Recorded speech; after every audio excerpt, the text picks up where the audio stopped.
Here's the Quran. On the night of Qadr is the night that the Quran is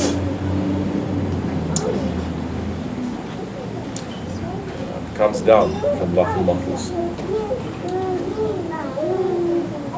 Then from there, given to the Prophet ﷺ, and according to the needs and the wants of his ummah at that time, and also of course at this time, because the Quran is read every time, and then it is sent according to the ayats to the different situations.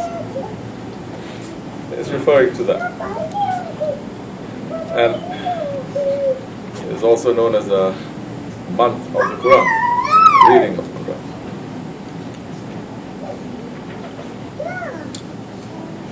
So, traditionally, as we learn from Shaykh from the awliya Allah saying that Laylatul Qadr is hidden in the month of Ramadan. It is heavy in the last 10 days of Ramadan. And it's heavy in the last 10 days that is odd days. And heavily it is on the 27th night. It may change. It may be earlier, it may be later. They're just saying it is heavy. It is hidden there so that everyone will now start looking for it. And the blessings that come from people who look for it, according to their intention, then they may reach there. They may reach to the blessings of Laylatul Qadr. The Holy Prophet ﷺ, he was telling his Sahabi Kiram how it was during the time of the Bani Israel, that so many of them, they would be worshipping their whole lives without even stopping for one day, for one moment. Continuous worship, their whole lives. And in those days, people are living for hundreds of years. This body is also designed for hundreds of years. If you abuse this body, then it can only last. The Prophet ﷺ is saying, in this time, this short time, but it's designed to last for a long time. So when the Sahaba Kiram heard that there were people in the other nations, the nation of the Bani Israel, that they spent their whole lives worshipping without pausing, without stopping, then they got very sad. They say, because we don't have that opportunity. We don't live for hundreds of years, and our lifespan is only 50, 63, because the Prophet ﷺ passed that age. So, to make his Habib happy, Allah subhanahu wa ta'ala then gave one night in the month of Ramadan that is better than 1,000 months. 1,000 months. And 1,000 months, when you calculate here and there, it's about 83 years. So in that one night, Allah subhanahu wa ta'ala is given to this ummah specifically. If you spend that one night in worship, it is as if you worship continuously, without pausing, without stopping, for over 80 years. For one Laylatul Qadr. Imagine if you fast 10 years, 20 years, all your life, since you were a kid, and you're watching for this Qadr night, how much more blessings you're getting. So there's a very special time, the Qadr time, because the angels, they are coming. Jibreel alayhi salam will come with the thousands of angels. They're going to come, and they're going to circle around everywhere, looking to see the sincere servants of Allah, and they will personally give salams to you. Giving salams to you. You are in zikr, you are in worship, the angels are finding you to give salams to you. Those who are awake, they may feel it.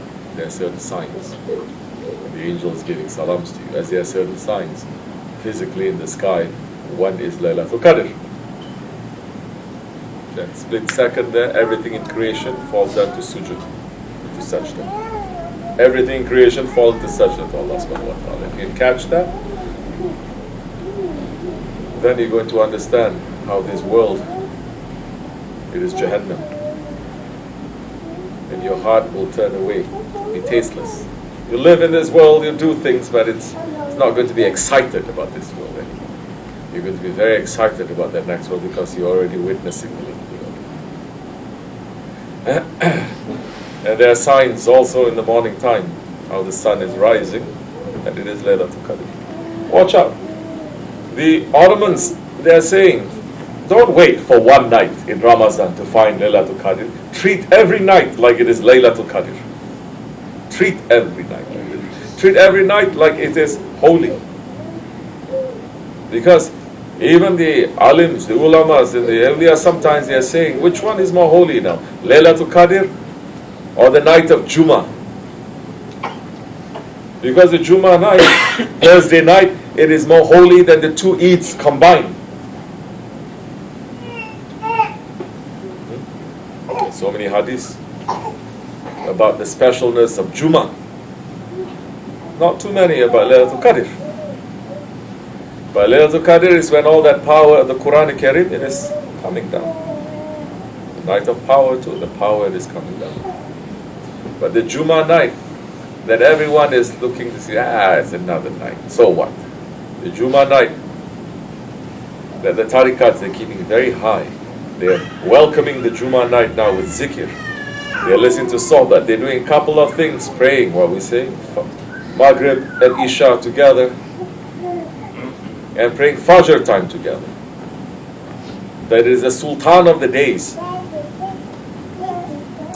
That it is the day that so many events in history, it has happened on a Friday. That so many events in the Akhir Zaman is going to happen on a Friday.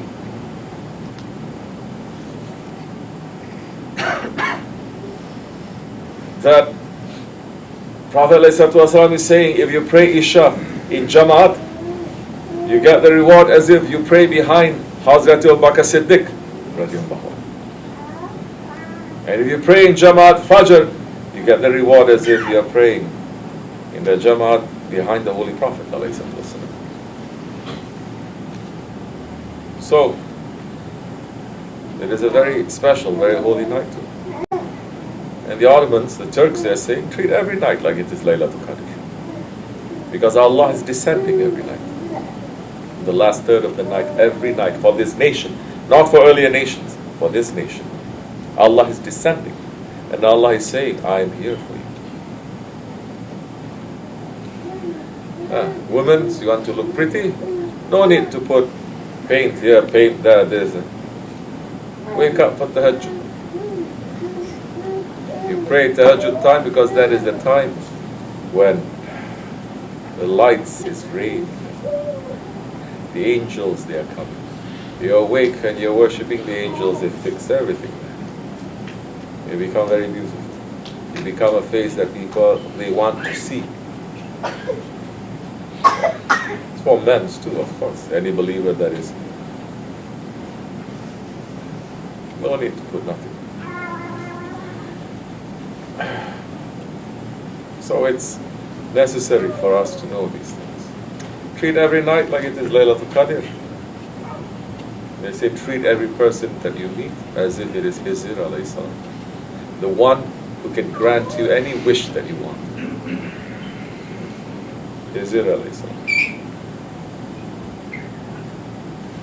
What is it that we want? So many people, they destroy themselves because they don't know what. They work so hard. When the time comes, okay, what do you want? You work so hard. I want Kangal Sujuk. You know that story of the Kangal Sujuk? Once upon a time, these two old people, one man, one woman, they're married for years. Every night after the dinner, they would sit, they would drink some tea, and they would speak to each other, old people. They have time to speak. These days, nobody has time to speak because you're busy with that phone, from young to old. I'm forbidding anyone to use that phone here in the Dergah from now on. You have to use it out. Because it's taking away so much light from you. So they're sitting down. It's okay. Recording, taking pictures, I understand. I know. So they're sitting down. They said, oh, husband, she said, how I wish. Saying what? How I wish that I have one kangal sucuk. You know kangal sucuk? You know the sucuk? The sausage. You know? Turkish sausage? That's how I wish. And the other one says, yeah, how I wish for that too. Correct? They're going every day. Oh, I wish that. I know what I'm going to ask, he says. So, 10 years, 20 years, that's all they talk about. They say, how I wish I'm going to get this. If Hizr alayhi salam is going to come, how I wish I'm going to ask for this. I'm going to ask, what are you going to ask? I'm going to ask for one link of sausage. I say, really? Yes, I'm going to ask that. I haven't eaten that for a long time. That's all they talk about year after year. One day when they were sitting down, whoop, Hizr alayhi salam appeared and saying, what is it that you wish for? The woman says, oh, I wish for one kangal sujuk, she's saying. And the man just slapped his head and said, you idiot, you can wish for anything that you want. And you're asking for that one sujuk. I wish the sujuk is stuck to your nose. Whoop, the sujuk is stuck to your nose then, forever. Isaiah looked at both of them and said, this is what you're preparing. Is what you're preparing. You say, if you're going to meet me, all these years you're saying you're going to, this is what you're going to ask. Salam alaikum, and he's gone. Hizr alayhi salam, in reality, he appears to a believer. Some earlier they're saying once in every 40 days, he appears to a believer. Whatever that is in your heart, he's going to grant you. Because that time, only whatever that is in your heart, you're going to say. You cannot pretend anymore. Like it is during Judgment Day. You cannot lie, you cannot hide. Whatever that is there is going to come out. So we have to know, what are we going to ask for? Asking for this world is like asking for straw. Asking for Akhirat is like asking for the wheat. The wheat, it comes with a straw too. Don't worry. So these are very heavy days and nights. Make sure that we ask for something better than kangal sujuk. Ask for the Akhirat. The dunya comes, inshallah. Amin Allahu tawfiq al-Fatiha. May Allah forgive, inshallah. Assalamu alaikum.